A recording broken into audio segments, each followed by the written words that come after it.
teleprompter, 6 emergency exits. Hello, everybody. This is Ron, your captain speaking. We are currently 30,000 feet in the air, and we haven't even left the airport. We just lit the joint. Just kidding, a little pilot humor there. We like to have fun. Our destination today is Casablanca, Morocco. So everyone, sit back, fasten your seatbelts, and prepare for takeoff. We will be arriving in... Are you looking for a better way to play player props or daily fantasy sports? Well, look no further than Prize Picks. Prize Picks is the leading over-under daily fantasy game. Why? Because it's so easy to use and win. You can make your picks in under 30 seconds and win up to 10 times your money in one day.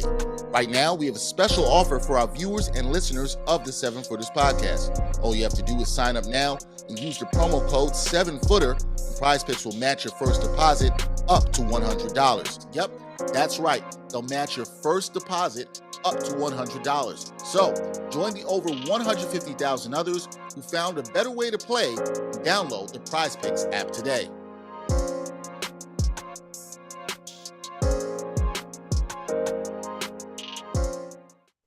Seven Footers crew, what is going on? Jarod and Jenna here in the nitty gritty of the playoffs. I mean, right now, the Nets are not in the playoffs, Jarod.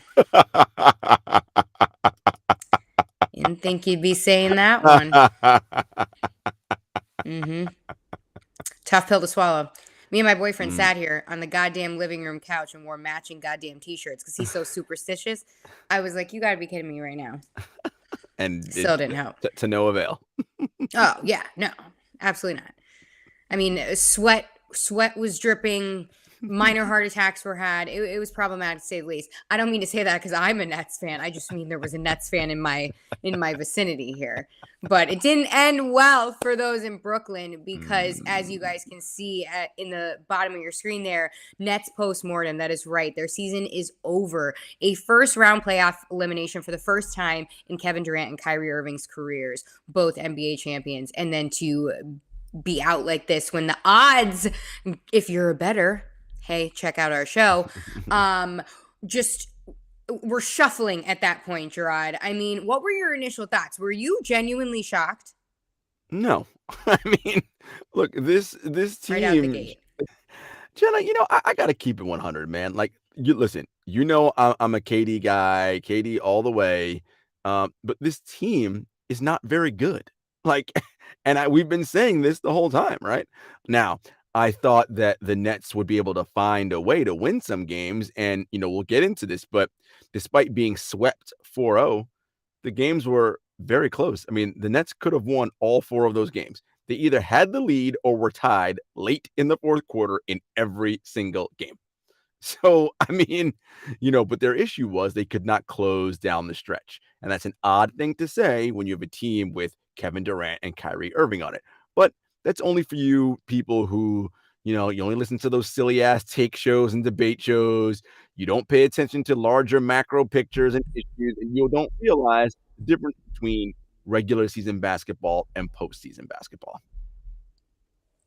It's a damn shame, but you are right. That's a great point. I mean, it was just wild to watch because it's like, it was almost cringeworthy to watch. And I don't want people to take the word cringeworthy as insulting, but it was hard to see KD not look like himself. I don't know what is wrong. I don't know what it was. And hey, everybody's entitled to, a bad stretch maybe, but it's KD. It's one of these people that you just don't associate with the regular player.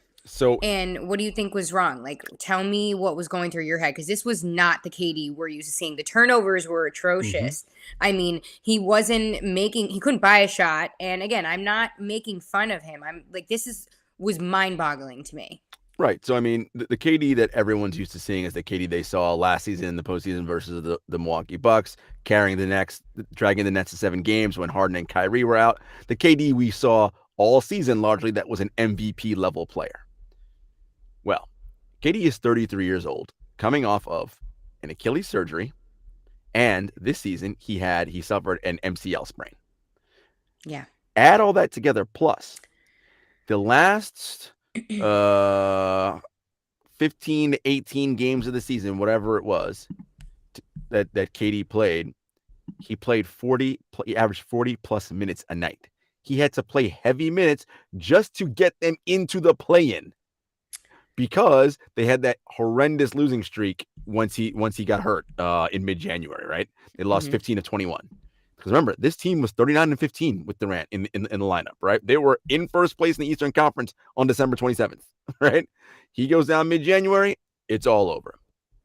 So you add all that together, Jenna, and no matter what KD says after the game, because he's not an excuse, guys. He's like, no, my body felt fine. It wasn't the Olympics, whatever. He's not going to come out and tell you he was exhausted because he was. You played Olympic ball last year, which, remember, Jenna, I said a million times, not a good idea. But that man is obsessed with basketball and loves to hoop, and that's all he wants to do. Okay, fine, but you need a rest. Got no rest. Before the MCL injury this year, Jenna, he was already averaging the most minutes of his career since he won the MVP in 2014. Well, I mean, again, this is a 33-year-old player coming off of an Achilles injury. Shocking, he gets an MCL sprain. Now, the MCL sprain wasn't a result of him being tired. Someone knocked Bruce Brown into his leg and is a freak thing. But this is not surprising for someone, again, who's logging those heavy minutes. Okay, you add all that together, and now you get to a playoff series against a Boston Celtics team whose sole mission was, this team got nobody else besides this dude, including Kyrie Irving, because you saw Kyrie Irving went off in game 1, and the Celtics still won on that buzzer layup by Tatum. They said, we are going to sell out to stop Durant, and we dare Kyrie Irving, Patty Mills, Seth Curry, Bruce Brown, Nick Claxton, and Goran Dragic to beat us. And, well, they couldn't, right? And when you watched the game, the Nets' inability to get stops on defense, which has been a problem all season, reared its ugly head in the playoffs. Jaylen Brown and Jason Tatum are 6'7", 6'8", 6'9", 6'10", tall, lengthy dudes. In that series, Jenna, it looks like they were shooting over cones. Like there was nobody in front of them because, listen, as much as, and this is not a knock on Seth Curry and Patty Mills and those guys and Goran. They're competitors and they fight. But it's like I tell you all the time, you can fight all you want. You can't grow 7 inches. Like you are what you are, right? I mean, that's just the nature of the beast. You cannot get taller by trying. Like it just is what it is. And when they can repeatedly over and over and over go to exploit those matchups, then it's not like everybody's like killing Steve Nash. Whoa, what other options could he go to? Everyone's like, oh, Blake Griffin. You saw Blake Griffin at the ends of the limited minutes in game 3 and 4. He was huffing and puffing. And you wanted to give him, 25 minutes a game? That wasn't going to work. Like, he didn't have the stamina to do that. Watching Blake, and Blake was the hero. Blake That's it. Played he was the hero. In the minute. He did everything he feasibly could. He just cannot give that kind of effort for 35 plus minutes. His body can't do it. And that is and this is a whole topic we'll get into, but that's the effort that Blake gave. He came out there and was there for the team. That's the effort that Ben needed to do, at least by sitting on the bench. The Ben Simmons that's of it all, Jenna, like that's all. Couldn't sit on the bench? The Nets botched this and Simmons botched this from the beginning. To me, once it was found out he had to get the epidural in his back, both sides should have come out right there and said, no chance he's playing this season. Done. Put it to bed. Over. And guess what? Nobody's asking questions about it, right? All you say is he suffered a setback because we had to get the epidural. There's not going to be enough time for him to ramp up and get himself ready to play. That's it. Then you close the topic completely. Done. And it's over. But what happens? Oh, Ben's on the floor. Rumor. Oh, well, he might be ready. He's practicing. He's doing 1-on-0. Nope. Now he's doing 1-on-1. Now it's 2-on-2. And it just keeps fueling the nonsense around this. Now, whether or not people believe the back injury is real, people believe in his mental health issues, it doesn't matter what people believe. The reality of it is this. This is what the average fan and the hot take, artists that do those morning shows see. They see a player with 3 years and $114 million remaining on his contract who hasn't played a basketball game since last summer. And they're like, well, what the hell is going on, right?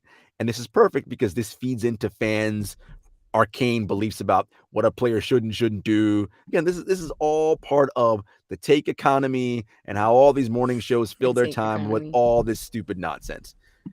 Look, he is under contract, and the Nets need to figure out going forward, okay, if this guy's part of the deal, this is what we're doing, and we are going to give you all the necessary resources to make sure you are fit and ready to play, both physically and mentally. And both sides, according to Woj, have said that's where they're at. So we'll see what happens this summer, what kind of reports come out, and where we are come training camp. But that's the Ben Simmons of it. And, again, ultimately, Jenna, this series, it seemed like, Boston's a team, right? Of course, you know about Jaylen Brown and Jason Tatum and Marcus Smart, of course. And Jason Tatum was outstanding this series. Ugh.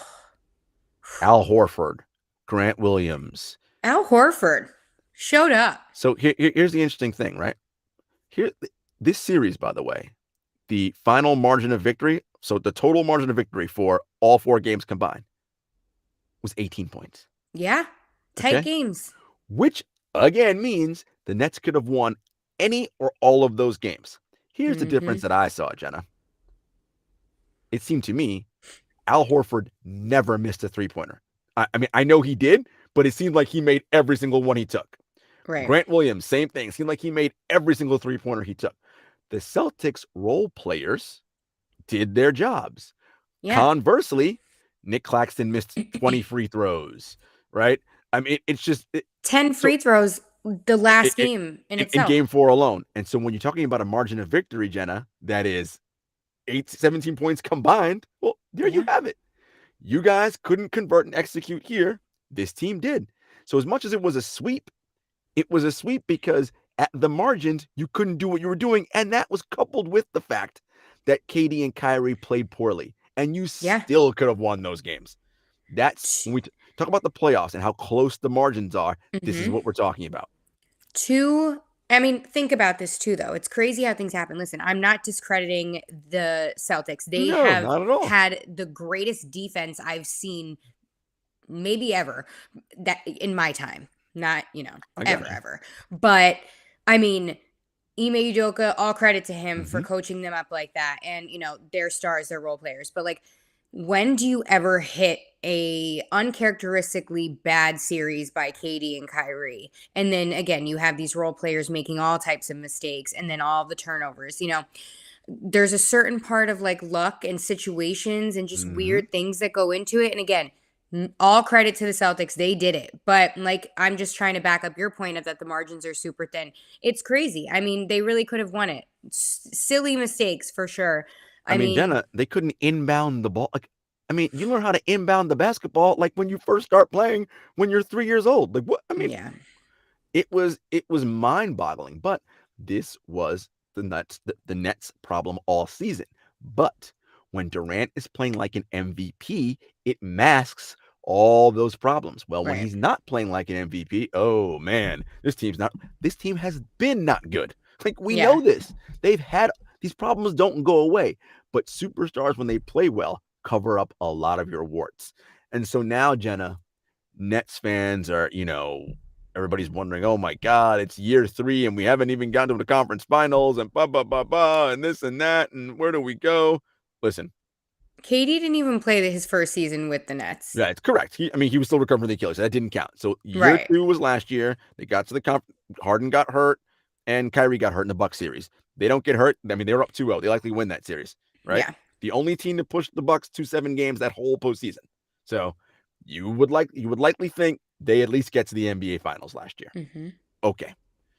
They come back. They figure, all right, we're back this year. Everybody's here. But it doesn't start off well. And this is where the problems lie, Jenna. In the NBA, you know this, superstars like Kevin Durant, LeBron James, etc., teams give them leeway and permission to sort of have heavy input into decisions made on building a roster and doing what is necessary to compete. Well, and they do that because in order to win in this league, you need players of that caliber. That's been proven over time. Yeah, and you want your star to be happy, the whole nine. All the things. But here is the problem with that. just because you're an elite player does not mean you know what it takes to build a team and what is necessary to win. Now, you would think players like LeBron James and Kevin Durant would know because they won championships before. Okay, so the year starts out. Kyrie Irving is like, I'm not getting the vaccine. Well, okay. This is now a problem because, again, the way the roster is constructed, it was top heavy, right? 3 guys with maximum salaries. In a salary cap league, when you have 3 players on max salaries, that means you don't have a lot of money left to fill out spots 12 through 15. So what do you do with spots 12 through 15? You get rookies, old guys on minimums, right? Because, hey, you figure we're going top heavy. Well, the problem with that is that if 1 or 2 of those stars go away, well, you're fucked, right? Because now you have 1 star player playing with old guys on veteran minimums and young players who aren't at the level of playing that you need if your goal is to win a championship. And that is exactly what happened to this team. Remember, when Durant and Kyrie got there in the summer of 2019, this team had Joe Harris, Jared Allen, Spencer Dinwiddie, Karis LeVert, right? Torian Prince, right? Good young players, good role who you, if you gave them time to mix and gel and put in an actual offensive system, you could figure it out. Oh no, we can get James Harden. So you literally trade away everything to get James Harden. And they were all there through the shitty rebuilding years. Exactly. I just want everybody to know that. Oh, they were there. They were the bricks on the bottom of the foundation, and they just tossed them. And Nets fans know that. Jenna. That's right. Do you think that the Nets this postseason would be better off if they had Jared Allen and Spencer Dinwiddie and Karis LeVert? And I don't know. I mean, yeah, because they are players that understand much better than the ones that I saw in this series. I mean, and not to mention, they would make shots when KD and Kyrie were going through whatever slump they had. I mean, at a minimum, you'd have size on the on the wing. You wouldn't be trotting out a bunch. There were times, Jenna, where Nash had to put out on the floor at the same time Kyrie Irving, Bruce Brown, Seth Curry, and Goran Dragic. On a good day, one of them is maybe 6'2" on a good day. Yeah. Well, again, they were playing that small ball. When the Celtics put out 6'7" Jaylen Brown, 6'9" Jason Tatum, 6'10" Al Horford, 6'10" Robert Williams, and your only person who can match that is Kevin Durant. Well, I mean, listen, you don't got to be a rocket scientist to figure out, and the Celtics got advantages everywhere because their offense was, it's like the Celtics were even running offense, Jenna. They would throw a shot up and go get a rebound because the Nets can't rebound. They're too small. They weren't playing defense anyway. It didn't matter. They were literally not moving. They were just like, okay. It is wild. So this is where you're at with this team, right? So I'm going back to all the problems they've had. Following the game last night, I'm going to read to you that quote from one Kyrie Irving. And I mean, Jenna, it's almost like it's almost like I don't even believe this shit, right? I actually was confused. Okay. I was like, wait a minute, is he going to say something else? Nope. Okay. He was asked, does he plan to re-sign with the Nets? When I say I'm here with Kev being Kevin Durant, I think that really entails us managing this franchise together alongside Joe and Sean. I'm sorry, what? Where's your desk in the front office? I'm very confused. I'm sorry. Again, when I say I'm here with Kev, I think that really entails us managing this franchise. So us being me and Kev, managing this franchise together alongside Joe and Sean. Joe Tsai being the owner, Sean Marks being the GM. Notice Steve Nash's name was not mentioned. Conversation for a different day. I'm sorry, Kyrie Irving. Well, he didn't need a coach, remember? Well, I mean, he did. When we go back to the start of the season, I don't feel like we need a coach. I could be a head coach. KD could be a head coach. Okay, cool. I'm sorry. You who played 20 games this season? 29. I'm sorry, 29? Played part-time? You want to now decide the direction of the franchise, what should be going where and who should be doing what. This is lunacy. And the fact that the Nets have to deal with this, that being Josiah and Sean Marks, this is about Kevin Durant. And I'm going to now read to you Vinny Goodwill of Yahoo Sports, fantastic reporter. he spoke with Durant after the loss yesterday and was asking various questions. And he started asking about this whole perception about star players, getting to do what they want and all that. And here's what he said about all that. I feel that's a narrative that media created. I don't even think LeBron does that. He might have input or know some information, but him saying point and left, this is who you should get, that's who you should get. I don't think it works like that. I've been around Steph. He doesn't work like that. Let people do their jobs. It's not on me to overstep what they do. I'm just here to support. If they need me to text or call somebody, that may come, of course. I'm not, this is the list of guys. Sean will hit me like, Goran's interested. What do you think? I contacted him. That's always who I've been since I got here. I never had control. I don't want it. I don't want to know because I'm the franchise player. It's because it's just the fact that I want to know who my teammates are. It's disrespectful for me to come and try to override what they do because of my status in the league. That's not fair to them. Everybody has a career. I just want to know. Okay. Let's just assume, Jenna, that is all well and good and true. That Durant, in fact, I just need to know who you're thinking of. I'll give you my input and I'll reach out and do what I have to do. Okay, cool. I'm going to take him at his word on face value and say he's not pulling the strings. Here's the reality of it, though. Regardless of whether he wants to pull the strings or not, he has that power to do that. And he knows the Nets operate in a way as to not make him upset. And the way they're not going to make him upset is by doing anything to jeopardize Kyrie Irving. That Kyrie Irving and that relationship between Kyrie Irving and Kevin Durant, that is that dude's ride or die, his best friend in the league. I mean, it is like we're talking about bosom buddies, okay? Like BFFs forever, and it's all good.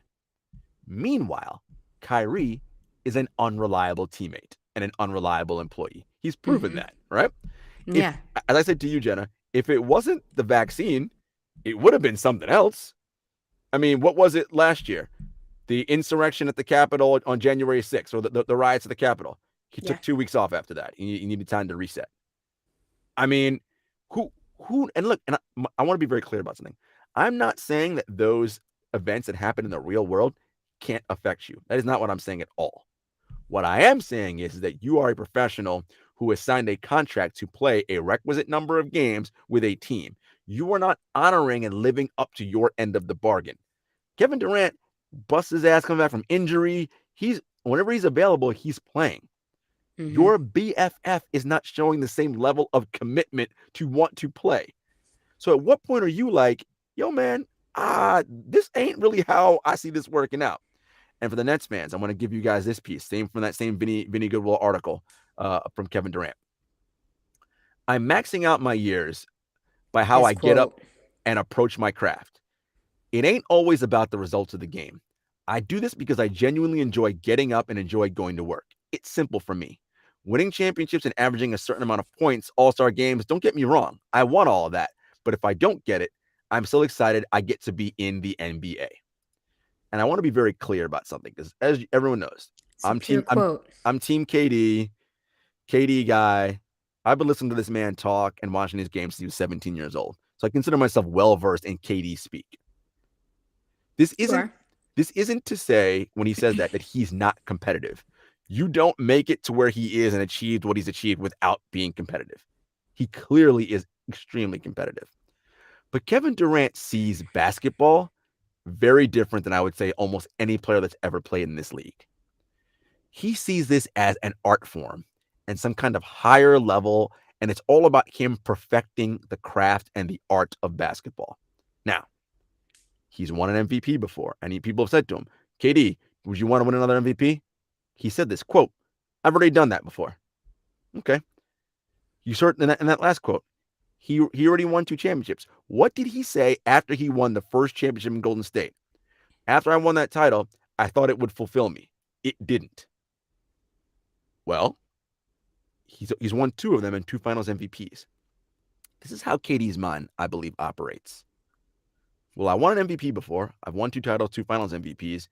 And no matter what, that hasn't changed how I feel about myself. And it certainly doesn't change how you all feel about me. So whether I win more or not, it's not going to change anything in terms of my plays and in terms of how I feel about myself as a player. So again, it's not saying I don't want to win. It's saying that what's it going to change? Yeah, I think Right? he's just literally, and this is again all my opinion, but just based off of, the tea leaves and whatever we're reading online or whatever he says, because he's real. We Mhm. have to give that to him. He is Mhm. real. If something is out there, he will correct it and let you know what's up. But I just think he's over the bullshit, you know? Jenna, Um, he, as he said, yes, of course you want to win championships and more all NBAs. But again, his point is, what is that going to prove? He's at a stage where he's like, I am mastering the craft of basketball. I know how good I am. No matter what I do, it ain't going to be good enough for you people. So what difference does it make? I'll still keep playing hard and keep trying to win. And if we win a title, great, but it still won't change anything. And if you are a Nets fan, that is a problem for you, because if it was about primarily I'm doing whatever it takes to win a championship, because that is the most important goal, he would go to Sean Marks and say, get this dude out of here. This dude being Kyrie Irving, because he yeah. knows that dude is not reliable. He's just not. The stats are out there, Jenna. In his 11-year career, Kyrie Irving has played 65 games or more 4 times. 4 times in his career. The majority of the time, That's wow. whether it's injury or PTO or whatever the hell he needs, PTO. right? This dude is not reliable. He now thinks he is the GM of this team, right? He said him, Kevin, Sean, and Joe are managing this team. It's like, If I was Nash, I would feel so left out. I mean, look, Nash knew what the deal was signing on to come over here. He knew what it was. And I know, look, but I feel like those two don't. There's just something that's telling me that those two don't have a great relationship, because you heard KD after game mm-hmm, 4. mm-hmm. He, was praising Nash. He, said he was great, this and that, whatever. I'm paraphrasing, of course. But yeah, I don't know. I could be reading into it. I could be speculating, which I am. Kyrie is mercurial. We know this, okay? Your He vocabulary, impeccable again. he marches to the beat of his own drum, and he wants to do his own thing on his terms when he wants to do it. And by the way, that's cool. When you are a high-performing employee, you get privileges to do that. The problem is that when your endeavor is a team thing, it causes problems for your teammates and everyone else, because you are not bought into this mission that we have of all rowing in the same direction and getting to our ascended goal, right? Look, this was a man who was like willing to sit out all season for not taking a vaccine, because what does he need the money for? He's got plenty of it, right? Basketball. If you're a hooper, you're not sitting out. Basketball is not important to him the way it is to Kevin Durant. Now, yeah, what Durant loves about Kyrie is he's such a skilled player, because again, Durant sees the game as an art form, and he sees Kyrie as this amazing artist, which of course he is. Super skilled, an amazing artist. But let me ask you a question. Would you trade all that, super skill and amazing artist for 65% of that player? So someone who's only 65% of that, but who was there 100% of the time and who tried and busted their ass every time. I bet you would. I bet you would. I bet Net fans would.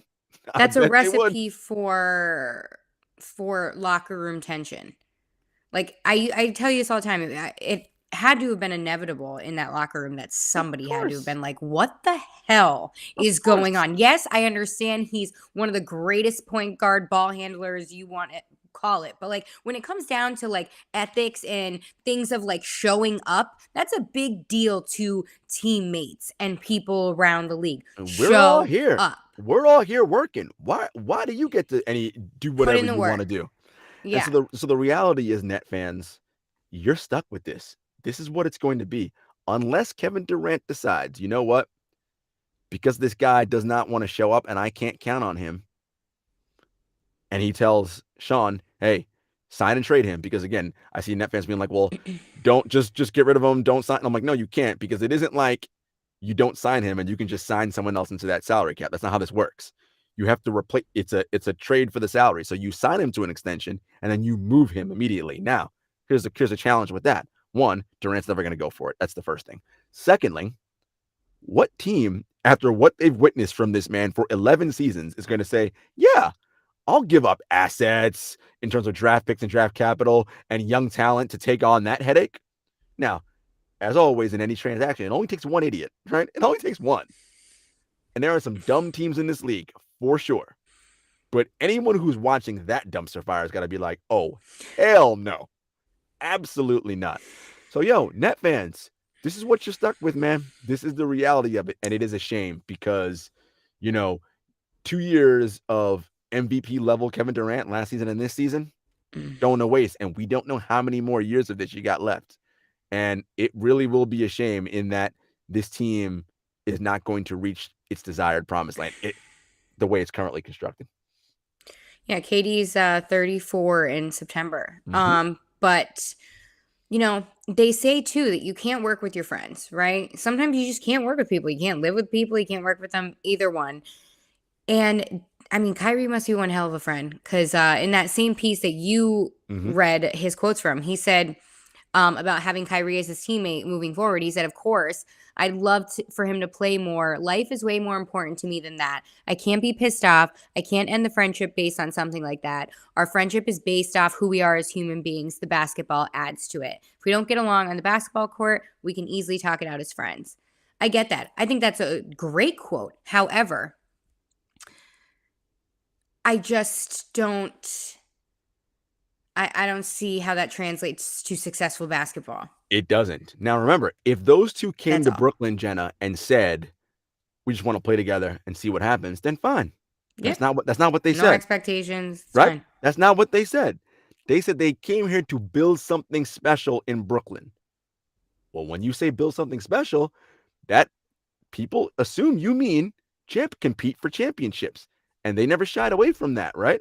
Well, my friends, that you have going on there is not the nucleus for a championship culture, let alone whatever's going on with Ben Simmons added into the mix. Mm-hmm. And again, people are going to bring it up, and we'd be remiss if we didn't. I understand the reasons why Kevin left Golden State. However, you have to look at this if you're Kevin Durant and be like, Jesus Christ. Like, I know the reasons why I left Golden State, and they're legitimate reasons, and that's all good. But where am I ever going to find a person like Stephen Curry who gives a shit as much as I do and will do whatever it takes for us to win basketball games? I mean, right? And listen, man, you don't. And so that's why people say, well, winning is not the most important thing, which he did allude to. He said that, right? He said, if winning comes and all that, yeah, I want it, but it's not the most important thing. Well, hey, you are entitled to feel that way, and that's fine. Nothing wrong with that. It is what it is. But that's the reality. So yeah, Net fans, not looking too good for y'all. Damn. Oh, this is going to be, I can't wait for the documentary. It's going to be so good. You know how it goes. But let's talk about some teams that are actually still in the playoffs, like the Celtics, who swept the Nets. Because we might be looking at, am I crazy to think or even conjure up the idea that we are looking at the early stages of a dynasty team? Jenna, they have the pieces. Look, you know what I always say? If you have two All-NBA wing players under the age of 25, I mean, that is a recipe for success. Now, remember, this is a team that when Jason Tatum was a rookie, went to the conference finals, okay? Like, they've got experience, and they've got warts, and they've gone through the fire. We always talk about this. Teams that have that collective, they've gone through some shit together, right? Hard times. Going to the finals, losing, disappointment, heartbreak, having terrible seasons, and performing below expectations, all that. That core of Tatum, Brown, and Smart have all experienced that together. You add in Al Horford, who was also there and then came back, right? And they got Robert Williams, a Time Lord. It's just Grant Williams playing well. I mean, this team has it. And I think defensively, they do some amazing things. I like what I'm seeing from them. Now, offensively, I'm a little concerned because the way they played against the Nets, well, that works against teams that can't rebound, right? Against teams that can't rebound, like the Nets. Well, they're likely going to play the Milwaukee Bucks in the next round. And with Giannis and Brook Lopez, you're not going to be able to, and Bobby Portis and those big bodies, you're not going to be able to rebound like you did in this series. So you're going to have to execute, and you have to execute against a better defense in the Milwaukee Bucks. And it's highly unlikely Giannis has a series like KD or Kyrie had. So how you're going to defend him is going to be a whole different set of problems. But that'll be an interesting series. So I'm very, very curious to see how that matches up and how that plays out. But that should be fun. That should be a fun series. Tatum and Giannis kind of going head to head. That'll be something. And what would be your prediction for that series? Oh God, it's so early to predict, but I would go because of the Middleton injury. You know, that for the Bucks is going to be problematic, and I just think that, you know, you can put Marcus Smart on Drew Holiday, and that's like two of the great perimeter defenders on each other, and if neither of them are scoring, that doesn't matter for the Celtics as much as it matters for the Milwaukee Bucks. And you know, though you can't stop Giannis, what's your answer for Tatum and Brown? Drew Holiday can't guard everybody. Giannis can't guard everybody, right? So I think I might give the slight edge to Boston. I might say Boston in 7 right now because they'd have home court. But I think this will be a long series. I do too. And again, not to sound like a pessimist, but we were talking about this, I think, in the last episode. The Celtics are due for like a little sprinkle magic, little rough patch maybe, or a little bad game. Oh, listen. This was the perfect matchup for them in round 1 because again, and even with all that being said, how close were the margins, right? Again, total combined victory, total points 17. Like, so it wasn't blowouts, right? And that's a team that they're considerably better than. Well, they're not considerably better than Milwaukee. So that will be a very, very interesting series. Again, I can see this going long. You and me both. Also, I just found out the other day why Robert Williams' nickname is the Time Lord. And it's great. It's fantastic. Look it up if you don't know. It is fantastic. Fantastic.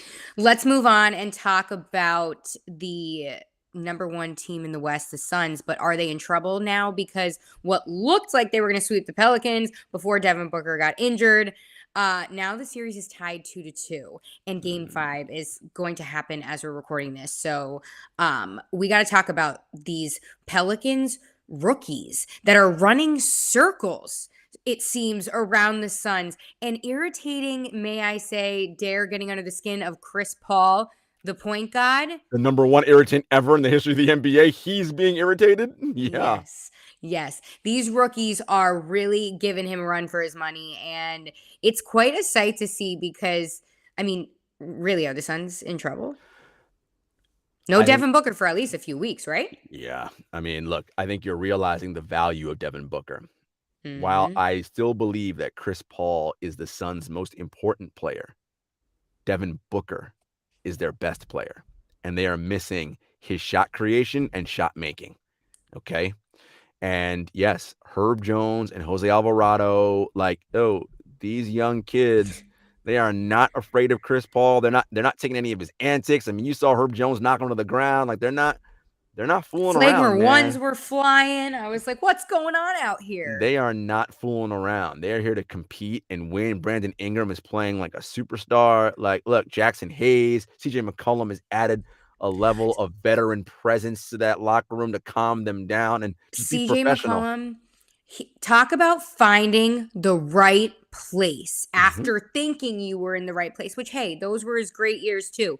But like, damn, gotta say it. Jenna, if you're Zion Williamson, how do you not want to be a part of this right now? Where he at?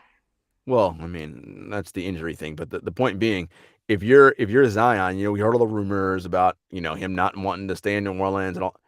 After witnessing even if they lose the next 2 games, how do you not see what Willie Green is doing and what is happening there? And you're not like, oh, I want to be a part of this. Yeah, like at least curious. Like it's remarkable. Because imagine if this team, as you see now, had Zion on it.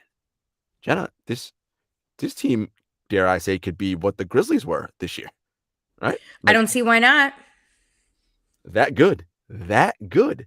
And so, the Suns, look, I think that, the free throw disparity was an issue, and Monty pointed that out, and he got fined for it and all that jazz. I do think that the Suns, look, they were the number 1 seed all year for a reason. I do think that they will execute and start playing their level of defense starting tonight. I do think they win. I think they win by 10 tonight. I think they come out and they do what they have to do. You don't build up that kind of equity all season long to all of a sudden rattle in the playoffs. Yeah, Chris Paul, those kids are getting under your skin, but you're a vet, stick to what you guys know, the fundamentals, how you're playing, right? Ayton steps up.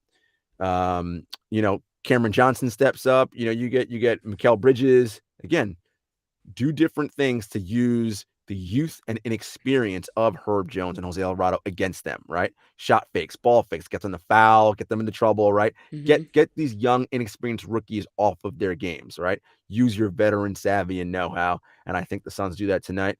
But I'll tell you, Jenna, they go down, they lose tonight, and it's 3-2 going back to New Orleans. Shit. Ain't nobody want none of that. Nobody wants any of that. No. This is going to be interesting, though. They're going to need to have, Chris Paul, everybody on point moving forward, because to make up for that absence in Devin Booker is huge. And, I'm glad people are seeing what he contributes, though, because I feel like he's a notorious snub, no matter what it is. I don't even care if you're in a contest of eating gumballs, you're still snubbing him. That's how it goes. You're seeing value, his value right now. Exactly. So we'll keep an eye on that series going forward. Let's talk about another one that's tied 2-2, and that's just so good. It's incredible. I never expected this. These incredible teams and these young guys going at it, the Grizzlies and Timberwolves. I mean, Game 5 again tonight while we're recording this, and we got to talk about Ja Morant, because as much as he's been putting on a show, he's struggling in the half court a bit. So talk to me about him. He's not getting to the rim as easy and scoring as highly and efficiently as he was in the regular season. But again, Jenna, we say this all the time. In the regular season, you get to play Houston, Sacramento, Orlando, Indiana, Detroit, Oklahoma City, all these terrible teams. Well, there's no terrible teams in the playoffs. Everyone you play is good, right? So even the New Orleans Pelicans, right? Like, everyone you play is good. So the things that you like to do get cut off. And what you're seeing from the Grizzlies is their inability to execute in the half court, because they don't have another bucket getter, right? Someone who can create their own shot off the bounce. And that's in the playoffs. We say that all the time. That is, it's not the only skill that matters, but it might be the most important thing to have. Is you can never have too many individual shot creators. They only have one in Ja Morant. And if he's getting loaded up on, who else is going to create for themselves off the bounce? Everyone else is required of getting the ball to finish, right? Ja penetrating, kicking out, running a double stagger screen. I think this is where Taylor Jenkins is going to have to get creative and start running some sets to get shots and shot attempts up for Jaron Jackson Jr. Now, the problem with Jaron is the foul trouble, right? Like, he's got to stay on the floor. Jenna, there's a stat that I saw that blew my mind. I was just going to say, yeah. I just read it over. It blew my mind. When Triple J has been on the floor, the Timberwolves are shooting 38% overall and 35% from three. When he's off the floor, Minnesota's shooting 49% overall and 41% from three. Out of the 192 total minutes of this series, he's only played in 95. Jaron Jackson is an all-NBA defensive level player. He should make one of the all-NBA defensive teams. He led the league in stops, blocks, and steals this year. Led the league in blocks. Not having him on the floor hurts them from a rim protection standpoint, his switchability, and his athleticism. And they're going to have to do he's going to have to go back to how it was early in the season, where he wasn't fouling as much. He's playing like he did his rookie season, when he would routinely seem like he started the game with 2 fouls. Yeah. And he has got to be better about that. Whatever happens this series and this postseason run, when it ends, that is going to be a big area of emphasis for him this summer. It's like, okay, we saw your defensive capabilities, but that only matters if you're on the floor. If you're off the floor because you're in foul trouble, what good is that, right? And this is the area he's going to have to get better. And it's crazy because he's all arms and legs, right? He's a big dude, but it's how you're able to move and control those limbs.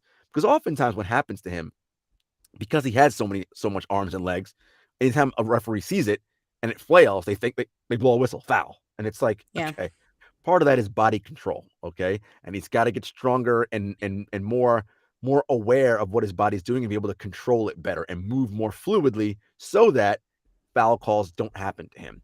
But yeah, this Memphis is in a dogfight, Jenna. They are in a real dogfight. They really are. I mean, I really don't know who's going to take this series, but it's going to be close. It's going to be good. I think it's going to go 7. I think Memphis wins tonight and goes up 3-2. Again, look, this is as good as the Timberwolves were. I'm going back to the point I made about the Phoenix Suns. The Timberwolves were the better team all season long for a reason, right? Like they had a better net rating, right? They did all the things necessary to win. They've got to go back to how they played. They're starting poorly every first quarter. It's like every first quarter they're down 10, 15 points. They've got to come out and start aggressive. And I expect them to do that tonight at home. Start out and give a big punch early, right? And Minnesota, clearly, they'll let you back in the game, as we saw multiple times. Blew 2 20-point leads, 25-point leads. They will let you back in the game because that's the kind of team they are. Memphis has got to be just smarter, better, more disciplined. And again, Taylor Jenkins, you've got to find ways to get Jaron some open threes, right? Get him some single coverage so we can attack the basket, get fouled and go to the free throw line, right? Get those guys, that front line of Minnesota, into some foul trouble. That's right. Yeah. Jaron Jackson Jr. definitely has to lock that down. But once he does, and if he does, oh, that's the missing piece. Scary that's the piece. hours, as some people used to say. But then, and again, who knows? That's a bad luck omen. But let's move on, stay in the West, and talk about these dubs because it's interesting with them. And a lot of teams have had this journey, aka look at the Celtics with that season turnaround. But the same goes for the Warriors in more ways than one because, I mean, as you so nicely put it in our rundown, has the road to the NBA Finals opened up for the Golden State Warriors? If you asked me in the beginning of the season, I would have said no. You ask me towards the latter half, and right now, after seeing Jordan Poole gel so well in that death lineup, I'd say, heck yeah. They can make a run. Jenna, Thoughts? So the Warriors are the current 3 seed. They are up 3 games to 1 on the Denver Nuggets. I expect them to close it out in Game 5 at home on Thursday. Or Wednesday, excuse me. Their next matchup will be the winner of Memphis, Minnesota. 2 young teams who, while athletic, while amazing, while all those things, Golden State knows how to execute down the stretch. When you have Steph Curry, Klay Thompson, Draymond Green, I mean, that is championship DNA. That is championship DNA, championship equity. Those guys, they're not going to be rattled by any situation. They're going to know, oh, we're down 10, no problem. They're going to know what they need to do. And then if they get past that round, it's maybe the Phoenix Suns. I mean, with no Devin Booker, who knows? Let's assume Phoenix gets by New Orleans. They'll likely play Dallas in the next round. Listen, Luka Doncic doing his thing and nobody to cover him over there. You can see Dallas winning that, and Golden State can beat Dallas. Clearly, crazy things have happened. So, right? I mean, so it's anyone's league at this point. So the West does look right for the picking for Golden State. And I want to say something. You mentioned Jordan Poole, and shout out to Coach Thorpe over at True Hoop. Coach Thorpe, Jenna, loves to espouse the theory of royal jelly, and royal jelly is the secretion that honeybees let out to feed the baby bees. That food turns some of the baby bees into queen bees. And that is Coach Thorpe's belief in how teams should develop players. The idea there being people like LeBron James and Kevin Durant are going to be good no matter where they go. It doesn't matter because they're elite.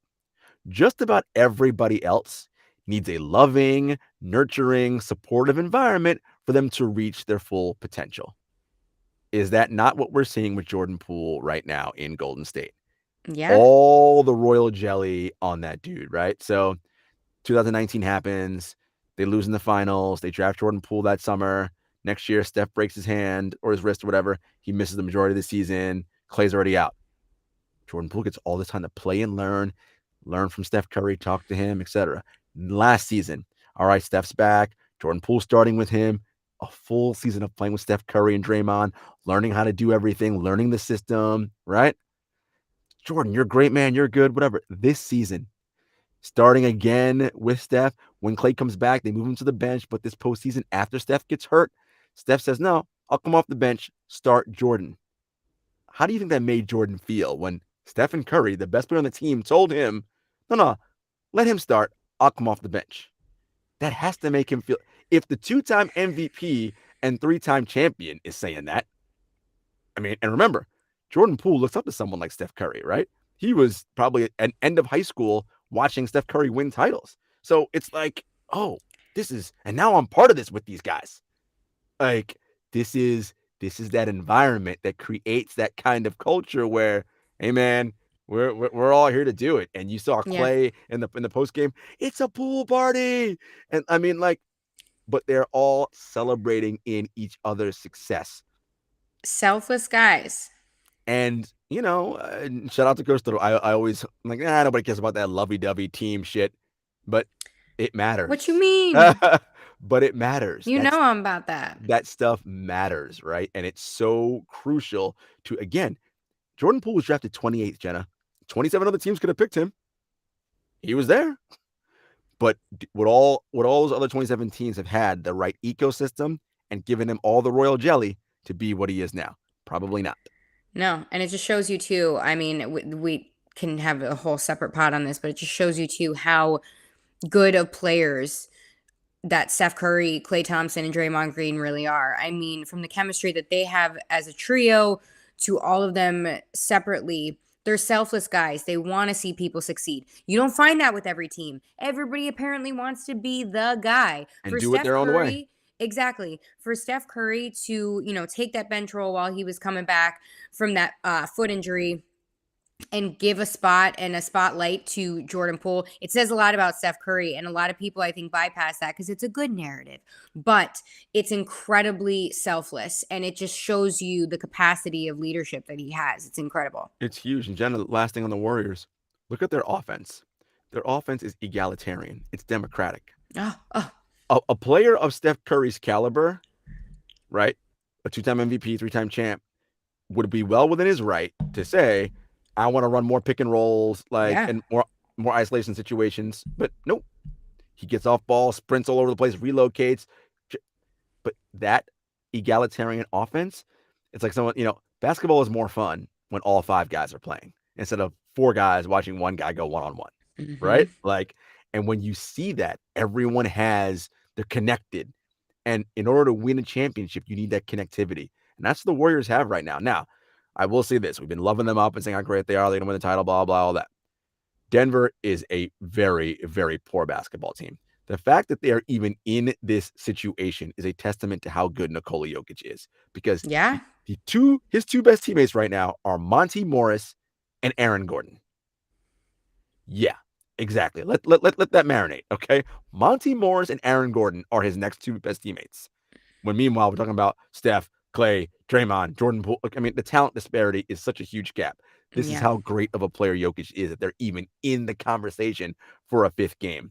But when there's a better team in front of them, we'll see what the Warriors look like. But right now, Jenna, they're looking great. Love it. Love to see it. Can't wait to see how they execute down the stretch. Let's move on and talk about Dallas because they're up 3-2 on the Jazz after a complete massacre the other night. 102-77. Couldn't even break 100 there. And my God, it was bad. It was painful to watch. We have Donovan Mitchell going through injury. Seems to be a trend in the postseason. But I mean, hey, we could again write a book on that as well. But he is dealing with bruising on the hamstring, I think I read. And Utah is just Utahing all over the series. I'm sorry. I love DM, but it's bad. Jenna, it's a wrap. Like, this is over. Like, the Jazz had a chance when there was no Luka Doncic in those first 2 games to win both of those. They didn't. And that's all the Dallas Mavericks need, was that confidence. Like, their role players, Jalen Brunson, Spencer Dinwiddie, Dorian Finney-Smith, Kleber, Dwight Powell. It's like, oh, wait, we're doing this without our best guy? Oh, we ain't worried about these dudes. We are good to go. And Utah, look, we said it before, we'll say it again. Whenever this playoff run mercilessly comes to an end, they're blowing this thing up.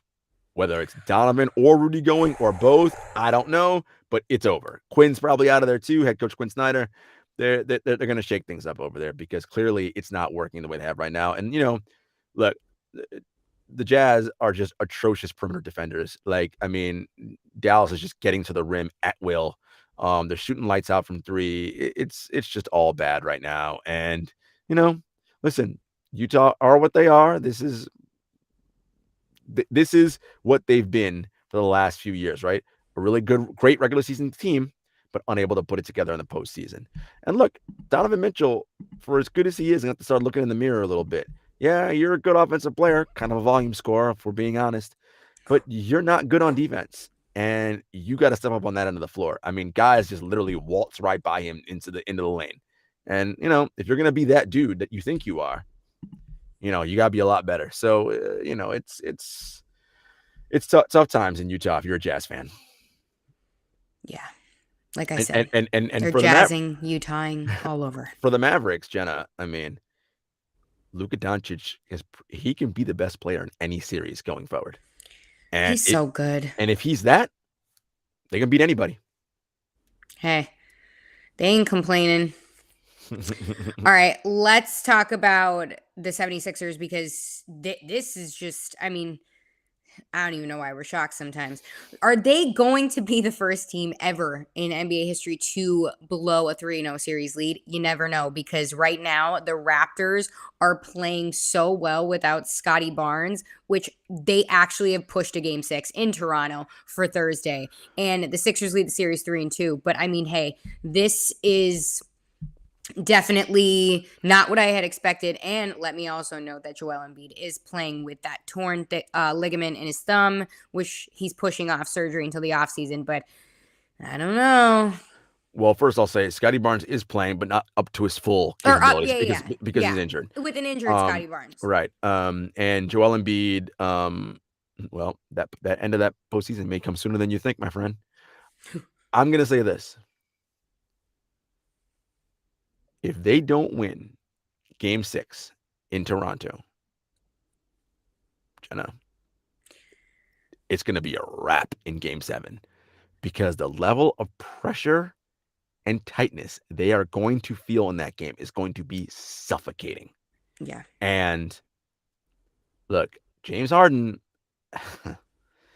he is a shell of the former MVP and All-NBA player. He's just not that guy anymore. And with Embiid injured already, and he's playing through it and fighting through it, they don't have a whole lot, Jenna. And guess what? This postseason run, you can't blame Ben Simmons because he ain't there. Okay, you got what you wanted. You got right. Daryl Morey's like, oh, you've been trying to trade Simmons since he got there. Okay, you got your man in James Harden. Well, I hope he's able to play at a higher level for you and bail this out because, again, this isn't good. And with the Game in 6 in Toronto, that means no Matisse Thybulle, which actually might be a good thing because Thybulle was awful in Game 5. Like awful. I think he had like 2 points. Airballing layups. I was like, what is happening right now? Like, what? I mean, borderline unplayable. He is a negative on offense.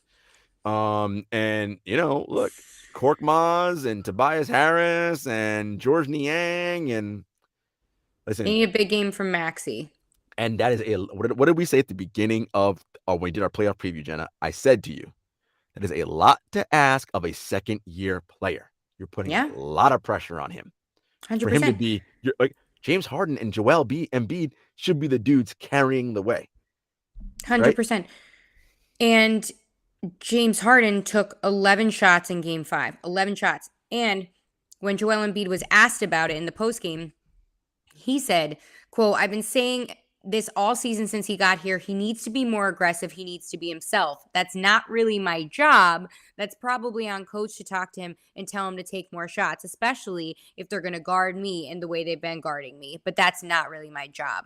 2 things with this. Number 1, that partially is your job since you have come out as the leader of this team. So are you, yeah. What is James Harden? Was he not given the process handbook when he got here? And second of all, what's that? Are you dissatisfied with Coach Doc's way he's, welcoming Harden and implementing him into this team?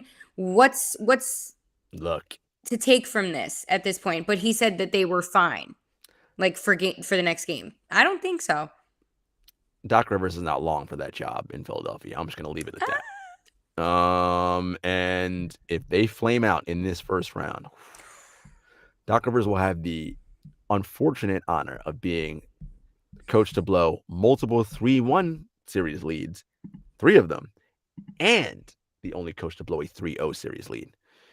And it's right. The way that they are defending right now with Joel Embiid getting doubled and all of that, it is problematic. And, if they're triple and quadruple teaming Joel, Harden's going to have to step it up and take more than 11 shots. We need to put up 20 shots. You need to get to the free throw line. Do what you got to do. Find a way to generate offense.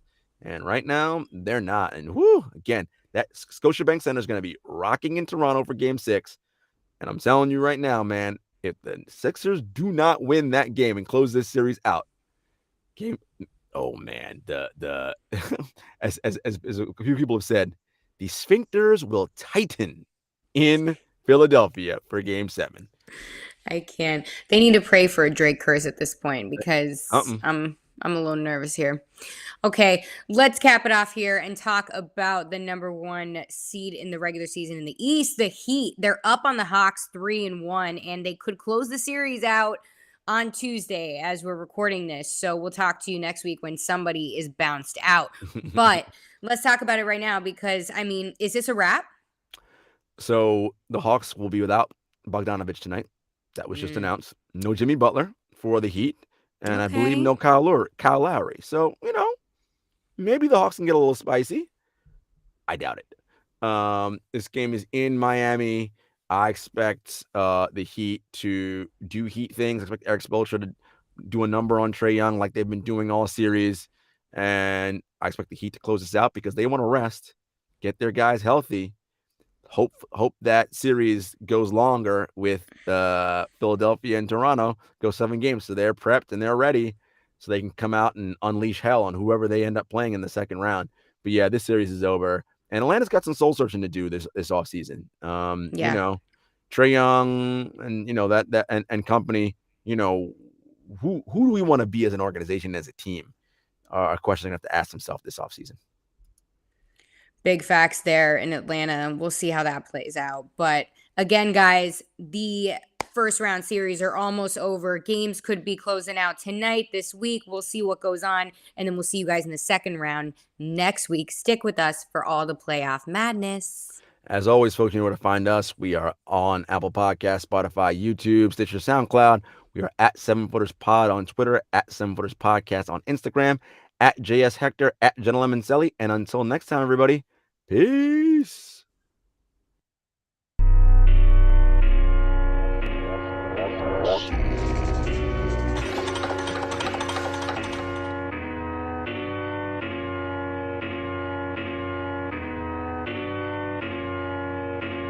Spent a couple years out here with these raps, trying to have a plan that we made come true. Applied to some jobs, but I ain't hit back.